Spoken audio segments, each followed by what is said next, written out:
안녕하세요. 누린교회 성도 여러분. 신약성경 쓰기 49번째 날입니다. 오늘 우리가 쓸 본문은 요한복음 18장, 19장 말씀입니다.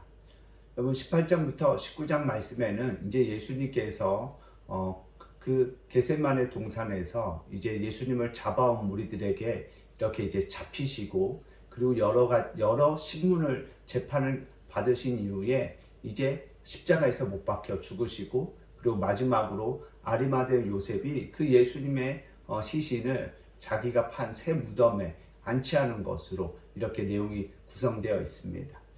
오늘 우리 잠시 살펴볼 말씀은 예수님께서 십자가에서 마지막으로 운명하시기 전에 마지막으로 하신 말씀입니다. 그것이 19장 30절에 나와 있는데요. 예수님의 마지막 말씀은 다 이루었다라는 것입니다. 죽으셨는데 예수님은 다 이루었다라고 말씀하십니다. 여러분 그렇다면 예수님께서 이루신 것은 무엇입니까? 사람들이 보기에는 예수님 죽으셨으니까 예수님 죽었으니까 실패다, 아무것도 아니었다라고 사람들은 오해할 수 있는데 근데 예수님은 그 십자가에서 마지막으로 말씀하신 것이 바로 다 이루었다는 것입니다. 여러분 예수님께서 이루신 것은 바로 하나님의 뜻이지요.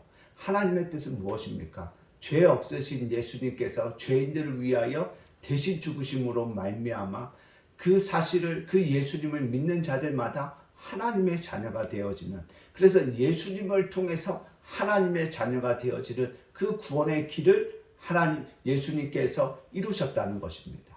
그것이 바로 하나님의 뜻이었다라는 것입니다. 예수님은 하나님의 뜻을 이루기 위하여 죽음이라는 방법으로 그 뜻을 이루셨습니다. 여러분 저와 여러분의 우리의 순간순간의 삶이 예수님처럼 이런 고백을 할 수 있는 우리의 삶 되기를 원합니다.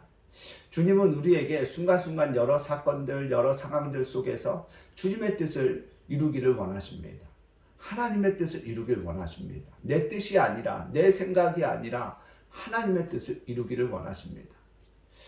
근데 하나님의 뜻을 이룰 때 그 방법이 세상 사람들이 보기에는 오늘 예수님이 죽음으로 끝난 것처럼 아무것도 아니었다, 실패했다 그렇게 보이는 것처럼 보일 수 있습니다.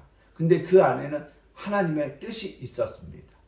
우리도 하나님의 뜻을 이루어갈 때 그렇게 보일 수 있습니다. 우리가 하나님의 뜻을 위해서 행했던 그 행동들이 남들이 보기에는 실패한 것처럼 또는 잘못된 것처럼 무언가 모자른 것처럼 볼 수 있습니다. 그러나 우리는 그것을 위해서 어떻게 보이느냐가 문제가 아니라 우리는 누구의 뜻을 이루느냐를 우리는 중심으로 살아가야 한다는 것입니다. 바라기는 저와 여러분의 삶이 매 순간순간마다 내 뜻이 아니라 세상 사람들의 뜻이나 그들이 보기에 어떠하든지 그것이 아니라 우리는 오직 우리를 구원하신 그 하나님의 뜻을 이루며 살아가는, 그래서 주님 앞에 날마다 우리가 다 이루었습니다라고 고백할 수 있는 저와 여러분의 하루하루의 삶이 되기를 예수님의 이름으로 축복합니다. 아멘.